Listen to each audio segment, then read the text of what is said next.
Halo Audio Freaks, sekarang kita akan melakukan podcast. Setelah kemarin kita membahas cara merekam gitar akustik ya, Mas Yonas ada di sini. Terus sekarang kita lagi mau podcast lagi dengan mic dari Audio Technica, yang ini AT2040. Terus yang satu lagi itu AT2020. Sekarang kita sedang bersama Bila aku gak harus nyanyi juga cintai. Ya. Ada yang masih inget gak lagu itu? Oke. Ramai sekali di sini. Ramai sekali penonton di sini bersama Mas Aditya Pratama.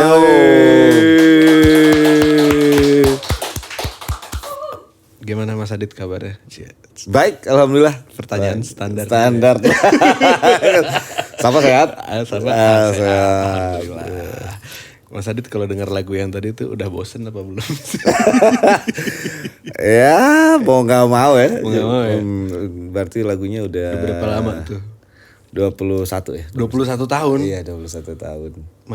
Masih suka gitaran sendiri terus lagu itu gak? Enggak. Udah gak? Gak pernah. Gak pernah.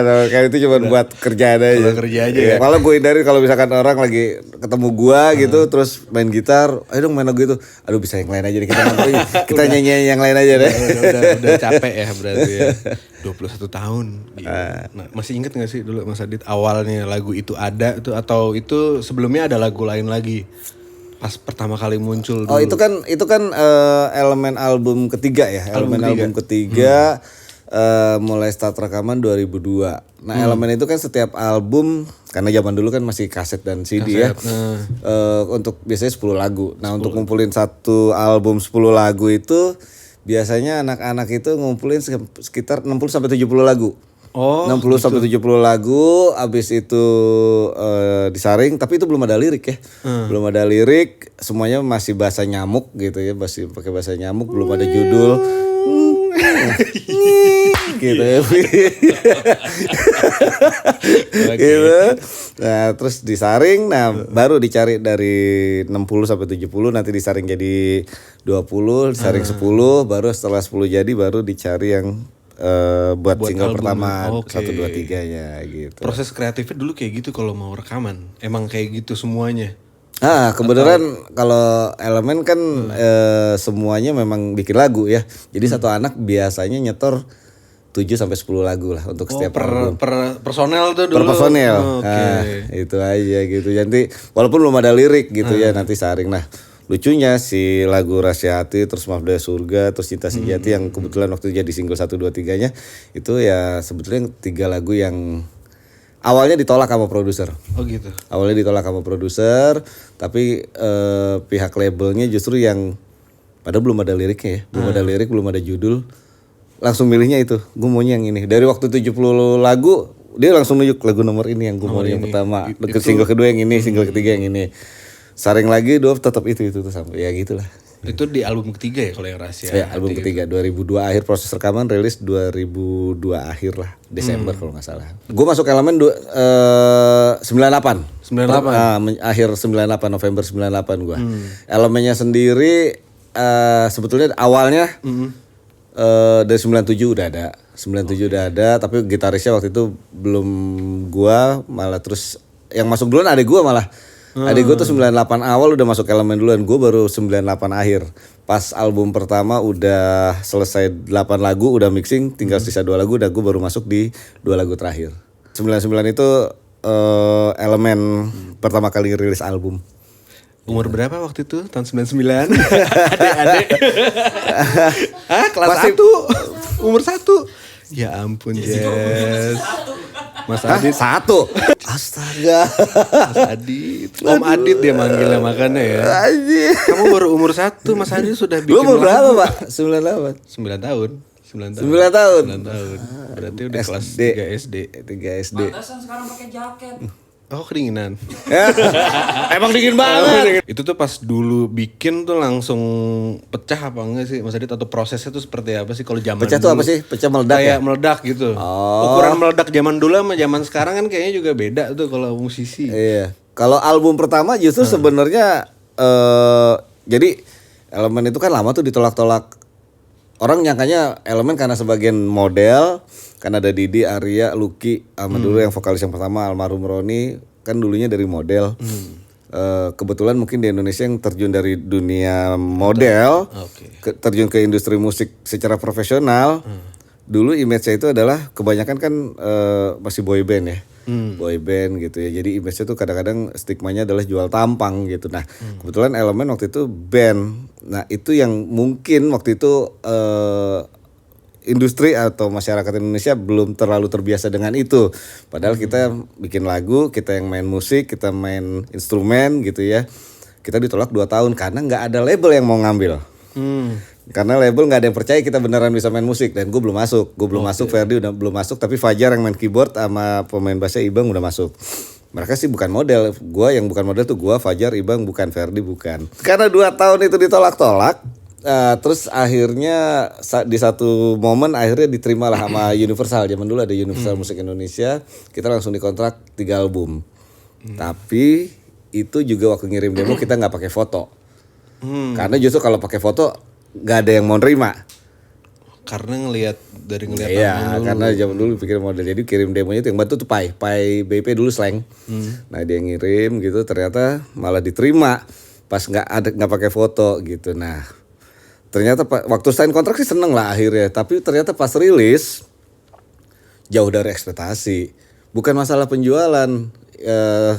Ternyata kita juga harus ngelawan stigmanya orang gitu. Ditambah media juga masih yang sangat underestimate. Media ngasih kayak hembusan buat ya ini cuma jual tampang lah, apalah segala macam, itu kemakan lah gitu kan.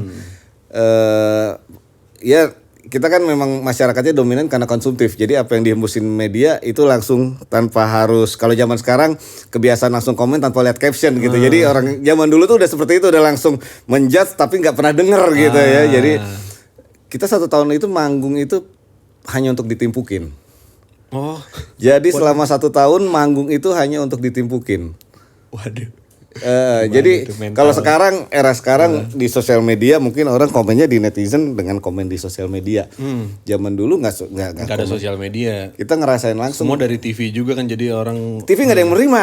Oh gitu. TV nggak, jangan. Jadi album pertama itu Elemen, radio nggak ada yang mau terima. Saking kemakan stigmanya yang dihembusin sama media juga gitu ya. Kalau radio nggak menerima, TV nggak menerima. Ya, tapi kita ya berusaha untuk tetap dapat manggung promo. Tapi manggung itu hanya untuk ditimpukin. Kalau di atas panggung ditimpukin tanah, gue pernah ditimpuk. Ya kalau botol, Didi tuh sering pernah ditimpuk kayak botol dalamnya air kencing tuh sering dulu. Terus gue pernah ditimpuk kangkung. Kangkung seikat. Waduh, bawa pulang bikin cakanggung. Gue bilang kenapa nggak sekalian sama cabenya sama bawangnya, gue bilang Kalau sendal sering. Jadi tiap manggung ada pernah juga yang sebelum kita naik panggung misalkan, tapi baru di present gitu. Kayak main di mana waktu itu ya? Kalau kayak Gor Hall di kampus di Jogja kalau nggak salah. Baru di present nama MC-nya. Kalau Elemen manggung itu satu gor itu teriak banci pulang segala macam, dan itu terjadi selama 1 tahun. Jadi kita manggung itu 1 tahun hanya untuk ditimpukin, diteriakin orang, ya begitu aja. Tapi kita tetap berusaha manggung. Malah pernah kita manggung itu di Bogor yang nonton cuma 2 orang, tapi kita tetap manggung buat 2 orang itu selama 1,5 jam gitu. Ya udah. Nggak nimpuk air kencing dong, harusnya 2 orang itu ketahuan. Iya ketahuan. Gitu. Nah tapi ya udah, itu mungkin awalnya ya kita sih ngerasa bahwa ini bukan karena kita salah musiknya ya, tapi memang harus ada edukasi yang sosialisasi yang lebih banyak gitu untuk ternyata Indonesia belum terbiasa waktu itu untuk ngelihat ada sebagian band yang sebagian dari model. Nah, mulai itu formatnya pas album kedua tahun 2000 akhirnya dibongkar tuh. Musiknya kita rubah. Itu nggak ngedrop Mas Adit selama setahun gitu. Oh, awalnya ngedrop gua. Kenapa? Semua anak-anak ngedrop. Karena nggak ada bayangan kita diterima masuk industri itu hanya buat ditimpukin. Asli ngedrop. Tapi apa yang bikin itunya tuh, bikin kita lanjut lagi gitu. Lebih ke ini. Ya kalau kitanya berhenti berarti kitanya kalah.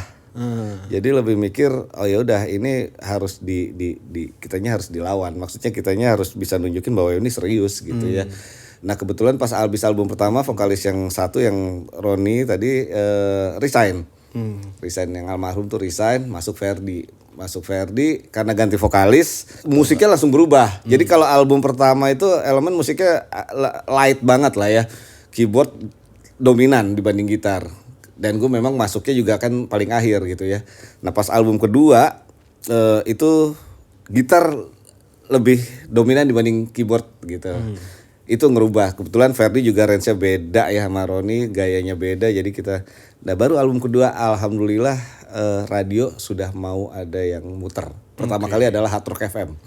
Hard Rock FM mau muter, itu mancing ke radio yang lain mau muter gitu. Dan alhamdulillah manggung udah nggak selalu ditimpukin. Kalau album Udah pertama mulai selang-selang ya. kalau album pertama jangan ditanya yang mana yang nggak ditimpukin. Waduh. Nggak ada. Semuanya. Kita hanya ditimpukin setahun manggung itu buat ditimpukin orang. Kalau tour gitu, zaman album pertama ya bus kita baru masuk ke kampus gitu. Pernah lah, gue nggak usah sebut nama kampusnya gitu ya. Kita masuk ke kampus itu buat manggung, pas kebenaran mungkin jam makan siang di kampus itu yang lagi banyak, nggak jadwal kampusnya lagi pas banyak istirahatnya. Itu cowok-cowok gondrong-gondrong gitu ada di parkiran, itu pas ngeliat bus kita lewat gitu, itu nimpukin. Itu di album kedua bahkan album masih. album satu. Album kedua mulai tadi radio udah mulai ada muterin, media mau muterin, terus media sudah mulai sedikit melunak, tapi tetap embel-embel tadi kita yang ada di album pertama itu dijadikan headline untuk mereka memancing. Namanya media, bikin judul headline-nya juga harus sesuatu yang memancing dong. Zaman sekarang clickbait gitu ya. Iya gitu. Padahal isi beritanya nggak itu gitu kan, tapi judul itu.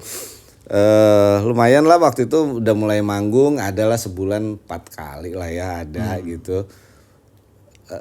Masih transisi. Kalau mulai, tapi kebanyakan cewek yang nonton, masih cewek. Kalau cowok tuh masih gengsi. Masih gengsi lah buat nonton elemen. Gak apa-apa, pelan-pelan. Tapi manggung tetap masih ada 1-2 kali ditimpukin.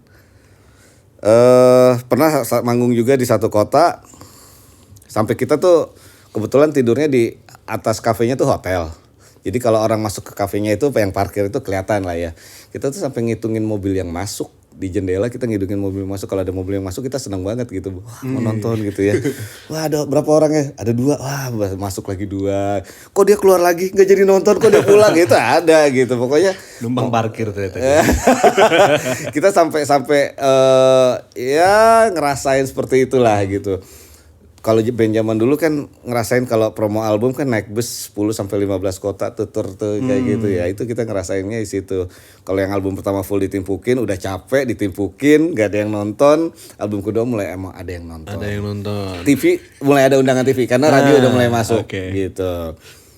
Tapi waktu itu anak-anak udah mulai nothing tulus karena ini gimana nih album 3 gitu. Album 3 ya udahlah kita bikin aja tapi nothing tulus karena kenapa walaupun mungkin kalau buat band lain album kedua tuh waktu itu dapat Golden Award jadi nembus 200.000 kopi.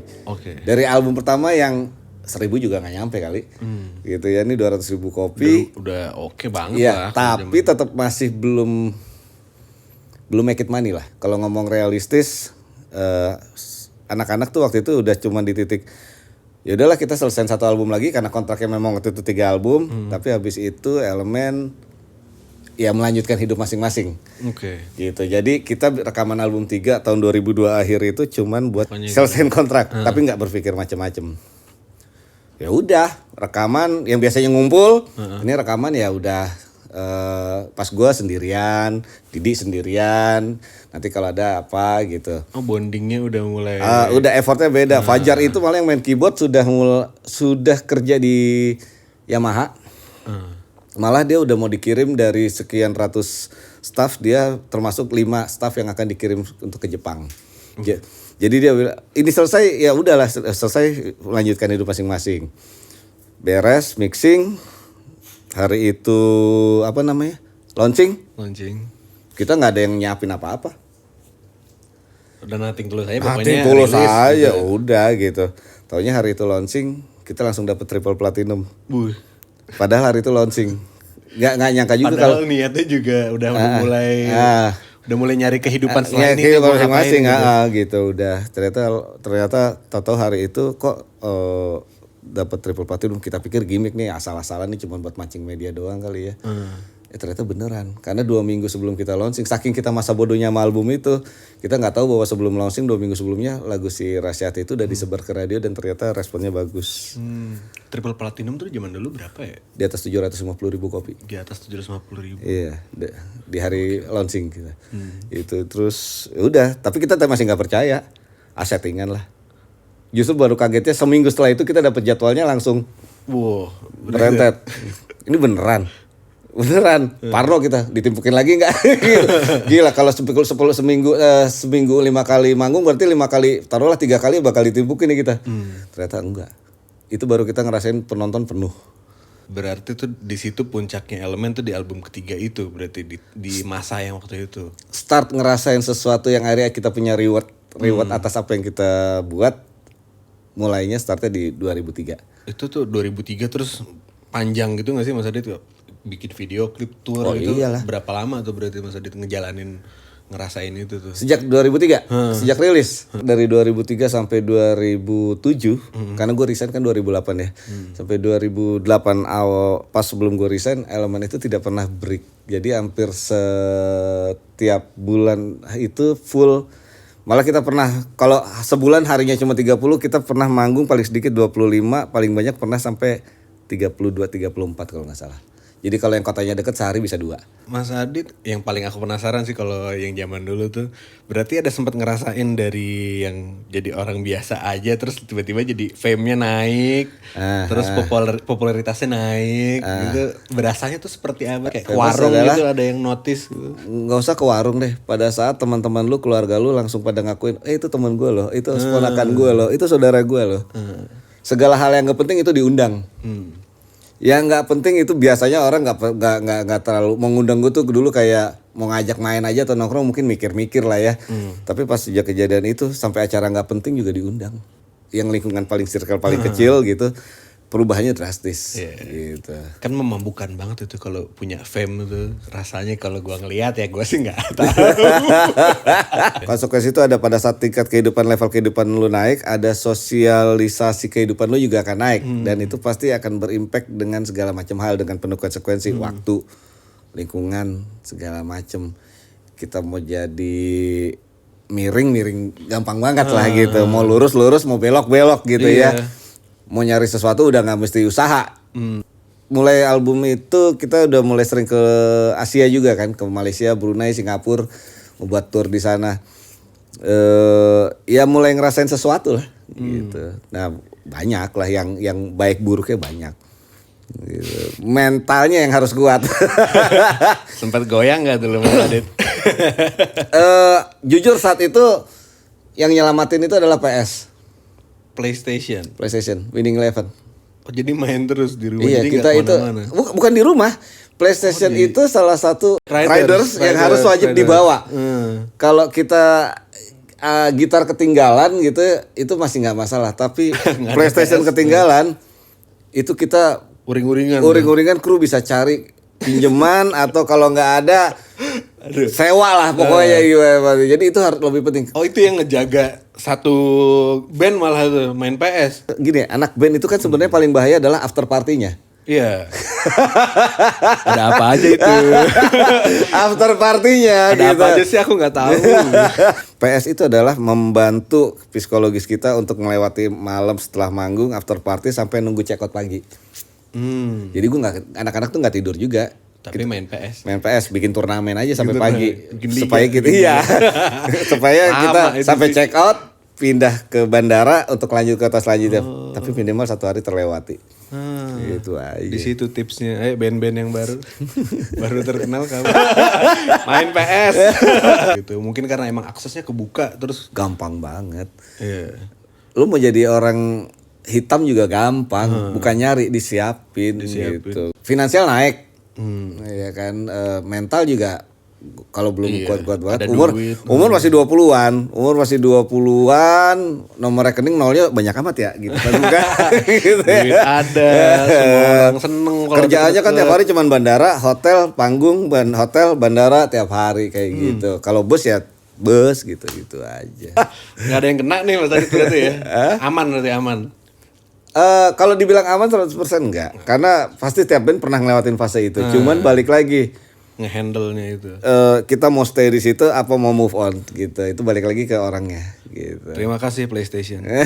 Banyak yang suka juga ngajak foto gitu atau malah Itu malah itu malah hal paling ringan. Paling ringan itu konsekuensi paling ringan pada saat kita ada di satu titik popularitas buat kita itu simple banget. Banyak hal lain yang jadi konsekuensi gitu untuk lebih berat gitu ya. Jadi harus bedain ada yang namanya beneran fans karena beneran suka sama karya. Ada juga fans yang memang nggak tahu karyanya cuma doyan tampangnya doang. Ada yang sebenarnya bukan fans tapi istilahnya grupis ya. Jadi bedanya apa tuh? Harusnya gue cerah. Ya, Gimana beberapa kota langsung ada sekian puluhan band dengan hotel yang sama gitu kan gitu. Oh, kelihatan tuh siapa tuh ya. Siapa aja sih Mas Adit dulu yang paling